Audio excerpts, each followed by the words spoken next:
Today on the Ancestral Findings Podcast, I'll answer the questions, who was Thomas Jefferson? Beyond being our third president and author of the Declaration of Independence, who was he? Where did he come from? What was his family like? And what other contributions did he make to our country?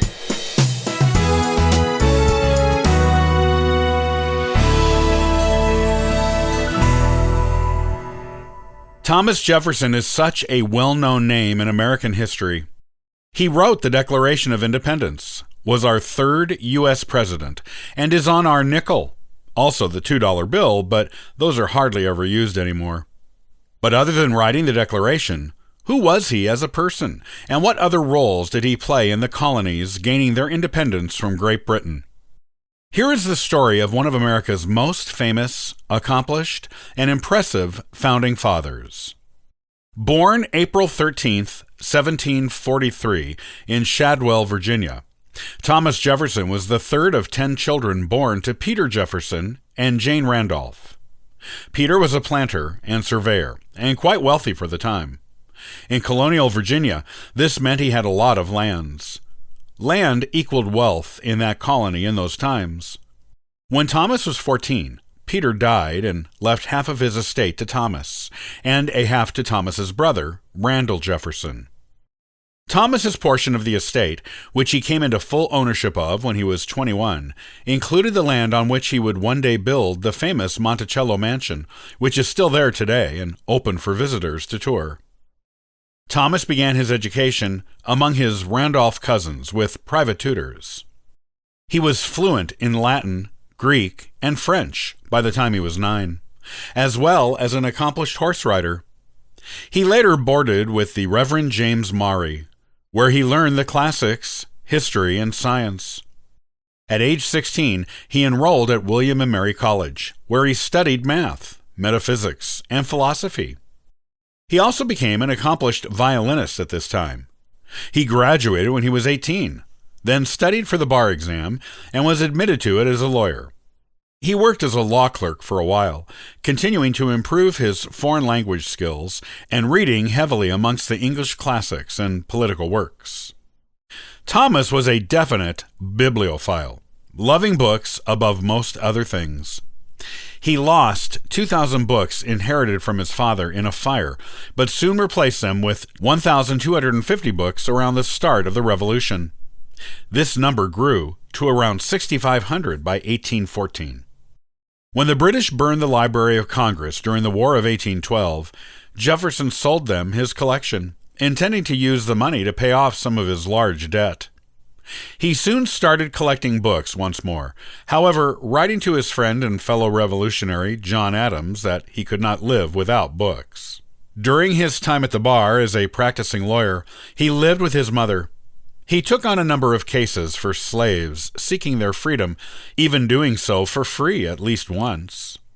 When one client lost his case to gain freedom before the age of 31, which was the standard age of freedom for the time for slaves with one or more white grandparents, Jefferson gave his money as consolation and, presumably, to aid in the man's escape. Jefferson served in the Virginia House of Burgesses while he was practicing law, which was Virginia's equivalent of a state legislature, and he brought up many anti-slavery issues, including a bill that demanded masters be given authority over whether to free their slaves, rather than having to get permission from the governor. Most of his bids to help slaves in Virginia failed, but he used a good deal of the language he used in defending his views of freedom of slavery in writing the Declaration of Independence. He began building Monticello in 1768, and married Martha Wales Skelton, his second cousin, and widow of Bathurst Skelton, on January 1st, 1772. Jefferson often described his marriage to Martha as the happiest years of his life. She was a frequent hostess for him, read widely, was accomplished at fine needlework, and a skilled pianist. Jefferson often accompanied her on the violin while she played the piano. Martha bore Jefferson 6 children, 2 of whom lived to adulthood. She suffered from diabetes and was weakened by repeated childbirths. Before she died at age 33, after 10 years of marriage to Jefferson, she made him promise to never marry again. This was because she herself lost her mother at a young age and went through 2 stepmothers and could not stand the idea of another woman raising her children, 3 of whom were surviving at the time. Jefferson promised, and he kept that promise. At the outset of the Revolution, Martha was still alive, and Jefferson was heavily involved in Virginia politics, being elected to the Virginia House of Delegates, being made a commander of the Albemarle County Militia, and being elected governor of the colony for 1 term. As war with the British grew more and more likely, he was elected as a delegate from Virginia to the Continental Congress in Philadelphia, where he penned his famous Declaration of Independence. As a top revolutionary, Jefferson was near the top of the list of Britain's most wanted, but he only had to actually escape them once, when Benedict Arnold led an invasion of Virginia while Jefferson was there. He had to take Martha, who had just given birth to their 5th child, and his other living children, and flee into the woods for a time. Martha begged him to get out of politics after this episode, but Jefferson felt his duty to public service was too important to ignore.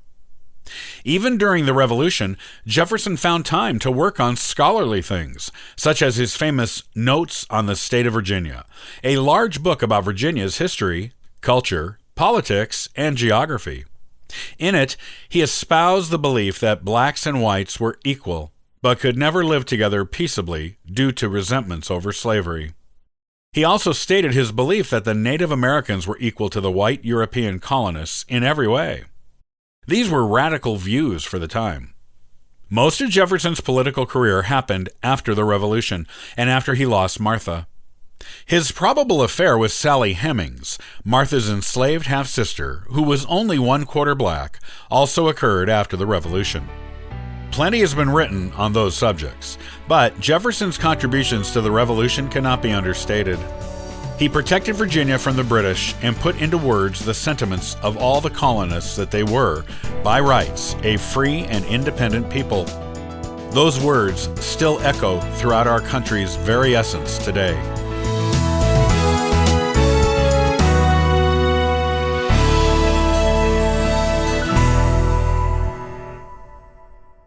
You know we celebrate our nation's independence on the 4th of July. But do you know how this holiday came to be? When was it first celebrated? What is its true meaning? Let me share with you this fascinating story of American history next time on the Ancestral Findings Podcast. Copyright by Ancestral Findings, all rights reserved.